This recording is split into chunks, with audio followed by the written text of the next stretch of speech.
నమస్తే. ఆంధ్రప్రభకి స్వాగతం. నేను ప్రియా కౌశిక్. ప్రస్తుతం మనతో పాటు ఐఎఫ్ఎస్ వినోద్ గారు ఉన్నారు. వారితో మాట్లాడదాం. హలో సార్, నమస్తే. నమస్కారం.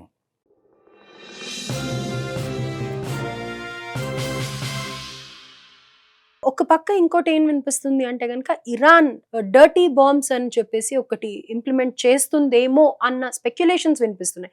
ఏంటి ఆ డర్టీ బాంబ్ అంటే ఏంటి? ఇప్పుడు ఇరాన్ దానివల్ల అంత భయపడాల్సిన అవసరం ఉందంటారా? అంటే ఇప్పుడు ఇవన్నీ speculations, creations by America and then Israel. Okay. ఇప్పుడు యాక్చువల్‌గా ఇప్పుడు డర్టీ బాంబ్స్ అనేది తీసుకొచ్చి నువ్వు ఆయుధాలు తయారు చేస్తున్నది అని చేసి ఈ ఇరాన్ దగ్గర ఏది బాలిస్టిక్ మిస్సైల్స్ ఉన్నాయి. అమెరికాను కూడా అటాక్ చేస్తుంది అనేది ఏదైతే ఈ తీసుకొస్తున్నారో ఇరాన్ దగ్గర క్లస్టర్ బాంబ్స్ ఉన్నాయి. ఇందాక మీరు అన్నారు కూడా 60% ఆఫ్ యురేనియం ఇది కూడా ఉంది అని అనేసి అన్నారు కదా. అదే 60% వరకు ఎన్రిచ్మెంట్ చేయగలిగారు వాళ్ళు. ఇప్పుడు అమెరికన్స్ ఇప్పుడు అనేది ఏంటంటే వితిన్ ఒక 1 వీక్ 2 వీక్స్లోనే వీళ్ళు 90% దాకా ఎన్రిచ్మెంట్ చేసుకొని బాంబు కూడా తయారు చేస్తున్నారు. ఆ బాంబు తయారు చేసి మన అమెరికా మీద వేస్తారు అనేది ఒక పిక్చర్ ఇచ్చేసారు. సో ఇప్పుడు ఏం చేస్తున్నారంటే ఇప్పుడు క్లస్టర్ బాంబ్స్ ఏదంటే మనం చూసుంటాం మిసైల్స్ వేస్తున్నప్పుడు ఇరాన్ వాడే మిసైల్స్ ద్వారా ఇజ్రాయెల్లో మల్టిపుల్ టార్గెట్స్ను ఒక మిసైల్ తోటి ఒక బాంబు తోటి మల్టిపుల్ టార్గెట్స్ కొడుతుంది. ఇప్పుడు ఆ క్లస్టర్ బాంబ్స్ తర్వాత ఇక ఈ డర్టీ బాంబ్స్ వచ్చాయంటే న్యూక్లియర్ బాంబ్స్ అని. సో న్యూక్లియర్ బాంబ్ అంటే కనుక అది చాలా ఎఫెక్ట్ ఉంటుంది. అదే అంటే ఇప్పుడు వీళ్ళు క్రియేట్ చేసేది ఏంటంటే ఇరాన్ దగ్గర ఈ ఉన్నాయి తయారు చేస్తున్నారు అండర్ గ్రౌండ్లో. ఇంటర్ కాంటినెంటల్ బాలిస్టిక్ మిస్సైల్స్ కూడా వాళ్ళు తయారు చేసుకొని ఉన్నారు. అమెరికా మీద కూడా అటాక్ జరుగుతుంది అని అమెరికన్ ప్రజల మీద సైకాలజీ మీద వాళ్ళు ఒక విధమైన డైవర్షన్ తోటి వాళ్ళని ప్రిపేర్ అంటే అంతే కదా, అబ్బో ఇరాన్ మన మీద అటాక్ చేస్తుందా అయితే మనం వాళ్ళని నాశనం చేసేయాలని అదే వచ్చేస్తుంది. So this is all speculation. అంతే. కానీ ఇన్ కేస్ ఇప్పుడు అనుకున్నట్టుగా, ఎందుకంటే ప్రతిదీ కూడా ఎక్స్పెక్టేషన్స్ మీలాంటి అనలిస్టులు ఎంతో మంది చెప్పడం అవి జరుగుతూ వస్తూ ఉన్నాయి కూడా. ఇన్ కేస్ ఇప్పుడు మనం అనుకున్న ఆ డర్టీ బాంబ్ కనుక నిజంగా వేస్తే అది ఎలాంటి దారి తీస్తుంది అంటారు?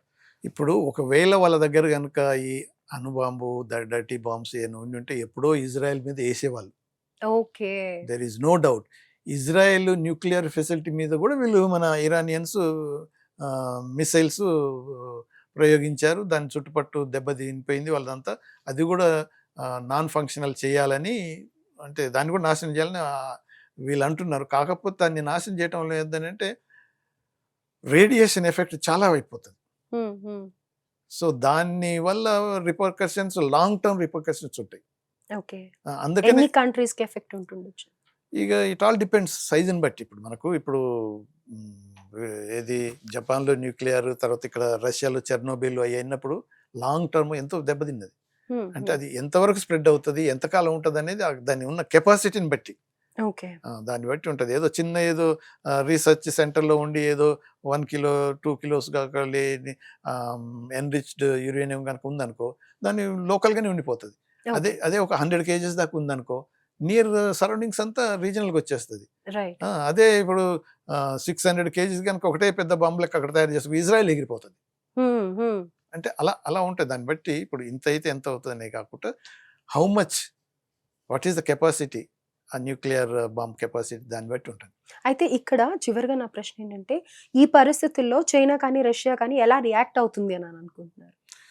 మనం చూసినట్టయితే China is the most beneficiary now ఈ వార్ వల్ల. Next Russia. ఇప్పుడు దే ఆర్ వాచింగ్. ఇప్పుడు చైనాకు యాక్చువల్గా ఇప్పుడు అమెరికా చాలా వరకు ప్రయత్నం చేసింది ఎంత చైనాను కంటైన్ చేయనీకి. వెనిజువేలా నుంచి ఆయిల్ పోయేది చైనాకు, అక్కడ బంద్ చేసిండ్రు.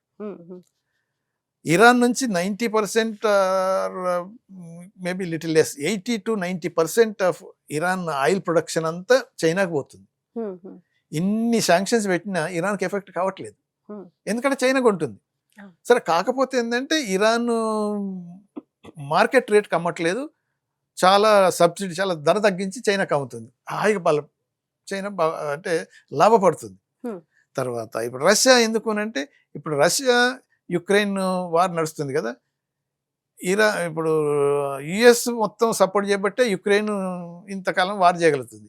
ఇప్పుడు యుక్రెయిన్ అమెరికాకు యుఎస్కు డ్రోన్లు సప్లై చేయాలా అనే పద్ధతిలో వచ్చేసింది. అంటే అక్కడి నుంచి వచ్చే అణు ఆయుధాలు అప్పుడు ఆల్రెడీ మన రూబియో అన్నాడు, జేడీ వాన్స్ కదా రూబియోనే అన్నాడు. తర్వాత పీట్ హెగ్సెత్ అంటే మన డిఫెన్స్ సెక్రటరీ ఆర్ మినిస్టర్ ఉంటాడు కదా, అక్కడ ఇది వాళ్ళ అమెరికన్ ఏది డిఫెన్స్ ఎక్విప్మెంట్ అంతా ఆయుధాలన్నీ ఈ యూరోపియన్స్ డబ్బు పెట్టి కొని యుక్రెయిన్కు పంపిస్తున్నారు. ఇప్పుడు అలా యుక్రెయిన్ కాకుండా ఇటన్నీ అమెరికాను ఉపయోగించుకొని ఇరాన్ మీద వాడుకోవాలి అనేది మాత్రం ఆల్రెడీ అనౌన్స్ చేసింది. అంటే మరి యుక్రెయిన్ దెబ్బతింటది కదా వాళ్ళు. అంటే మరి యుక్రెయిన్ దగ్గర అంటే ఆయుధాలు లేకపోతే, డిఫెన్స్ ఎక్విప్మెంట్ కంటే లేకపోతే రష్యా అంటే it can take more land కదా.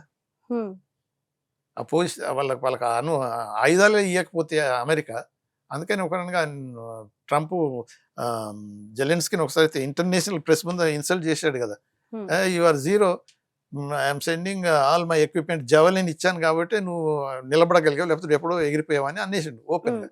ఇప్పుడు వాళ్ళ ఎక్విప్మెంట్ ఏదైతే ఆయుధాలన్నీ సరఫరా బంద్ చేశారనుకోండి, వీళ్ళు చాలా వీక్ అయిపోతుంది. యుక్రెయిన్ వీక్ అయిపోతే రష్యాకు లాభమే కదా. తర్వాత శాంక్షన్స్ కూడా తీసేసాను కదా, ఇది ఆయిల్ క్రైసిస్ వరల్డ్ వచ్చిందని. సో దానివల్ల రష్యా చాలా బాగుపడుతుంది.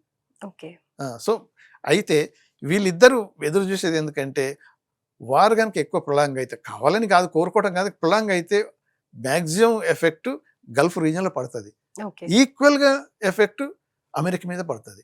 అమెరికా దెబ్బతినిపోతుంది. అమెరికా దెబ్బపోయింది. ఇప్పుడు అసలు మెయిన్ రీజన్ ఏంటంటే, ఇప్పుడు America dollar international reserve currency కాబట్టి అమెరికా 39 ట్రిలియన్స్ డెట్ ఉన్న ఇంకా స్ట్రాంగ్గానే ఉన్నది. ఈ వార్ తర్వాత ఇంకా కొద్దిగా ప్రొలాంగ్ అయితే, ఈ వార్ తర్వాత అమెరికా డౌన్ అయిపోయే పతనానికి కారణం డాలర్ పడిపోతుంది, ఇంటర్నేషనల్ కరెన్సీ ఉండదు. అప్పుడు ఏమైందంటే కోవిడ్లో ఒక 2 ట్రిలియన్స్ గుద్దేసిండ్రు, వాళ్ళు ముద్రించారు అంతే, ప్రపంచానికి చల్లేసిండ్రు, రిసోర్సెస్ అని గుంజుకున్నారు అంతే కదా. ఇప్పుడు మనం ముద్రించాం అనుకోండి, మన రూపీ వాల్యూ పడిపోతుంది, వాడికి ఏం పడదు. అదే కదా ఇంటర్నేషనల్ రిజర్వ్ కరెన్సీ ఉన్నది. ఒకప్పుడు చూస్తే మనం సెకండ్ వరల్డ్ వార్ తర్వాత బ్రిటిష్ ఎంతో మైటీ కింగ్డమ్ మొత్తం ప్రపంచాన్ని తేలింది కదా, అప్పుడు చాలా వీక్ అయిపోయిన తర్వాత పౌండ్ ఎగిరిపోయి డాలర్ వచ్చింది. సో అందుకని ఈ వార్ కనుక ఎక్కువ ప్రొలాంగ్ అయితే రీజనల్గా చాలా దెబ్బ, అఫ్కోర్స్ ఇంటర్నేషనల్గా మనకు అందరికీ పడుతుంది, కానీ ఆ రీజన్ గల్ఫ్ రీజన్ మళ్ళీ కోరుకోనికి బోల్డంత టైం పడుతుంది. ఈక్వల్గా అంతకంటే ఎక్కువ నష్టం కూడా అమెరికా మీద పడుతుంది. ఎందుకు అని అంటే డాలర్లు, పెట్రో డాలర్ అని వచ్చింది కదా పేరు, ఈ పెట్రోల్ వ్యాపారం అంతా డాలర్లోనే నడవాలని ఆల్రెడీ చేంజ్ అయిపోయింది. ఇప్పుడు ఇరాన్ అంతా ఏం చేస్తుంది, చైనాకి అమ్మేది యుయాన్లో అమ్ముతుంది, రష్యా ఏం చేస్తుంది, రూబుల్ అమ్ముతుంది. సో ఈ వార్ తర్వాత అది వీక్ అయిపోతే యుయాన్ మళ్ళీ టాప్ వచ్చేస్తుంది. సో అటువంటిప్పుడు డాలర్ వాల్యూ పడిపోతుంది. సో ఓవరాల్గా ఇప్పుడు ట్రంప్ తీసుకునే డెసిషన్స్ కానీ యాక్షన్స్ కానీ ఏవి ప్రెడిక్టబుల్గా లేవు, అండ్ ఎప్పుడు ఏమవుతుందో చెప్పడం కూడా కష్టంగానే మారిపోయింది అని అంటారు, అంతేనా? Exactly, lot of uncertainty. నిన్న కాక మొన్న మన జఫ్రీ అంటే వాళ్ళు ఉన్న ఎక్స్పర్ట్స్ ఉంటారు, ఎకనామిక్స్ వాళ్ళంతా, ట్రంప్ అది ఇన్సైడ్ ట్రేడింగ్ అనేది అక్కడ క్రైమ్, మన గుప్తా ఆయన వాళ్ళని కూడా అంత పని చేశారు, చేసిండ్రు అనేది. ఇప్పుడు ఈయన చేస్తున్నది కూడా ట్రంప్ ఇన్సైడ్ ట్రేడింగ్ చేస్తున్నాడు అని. ఎలా అంటే సడన్గా ఏదో అనౌన్స్ చేస్తున్నాడు, ఆ ఇన్ఫర్మేషన్ వాళ్ళ అంటే అనుచరులందరికీ ఇస్తున్నారు. వాళ్ళంతా అదే మన ఆయిల్ ధర ఇలా పెరిగిపోయింది వాళ్ళకి తెలుసు, ఈయన అనౌన్స్ చేస్తున్నాడు అని. సో అందుకనే వాళ్ళంతా ఆల్రెడీ కాంట్రాక్ట్స్ కొనుక్కొని ఉన్నారు, మిలియన్స్ ఒకటే రోజులో వాళ్ళు దే ఎర్న్డ్ మనీ. తర్వాత ఈ స్టాక్ మార్కెట్లల్లో ఆయన అనే మాటతోటి వోలటిలిటీ, ఒక లాస్ట్ టైం ఏది జూన్లో జరిగినప్పుడు అటాక్, అది అప్పుడు కూడా యూజువల్లీ వార్స్ అయినప్పుడు ఏంటంటే స్టాక్ మార్కెట్స్ హైలో ఉంటాయి, అలాంటిది ఇప్పుడు మనం చూసుకున్నట్టయితే కనుక అన్ని లోగా కనిపిస్తూ ఉన్నాయి, అన్ని పడిపోతూ ఉన్నాయి, లైక్ చాలా డిఫరెన్స్ అనేది అయితే చూస్తూ ఉన్నాం. అంతే కదా. ఇప్పుడు ఆయన ఏమన్నాడు, మొన్న అటాక్ చేయగానే మొత్తం పడిపోయింది.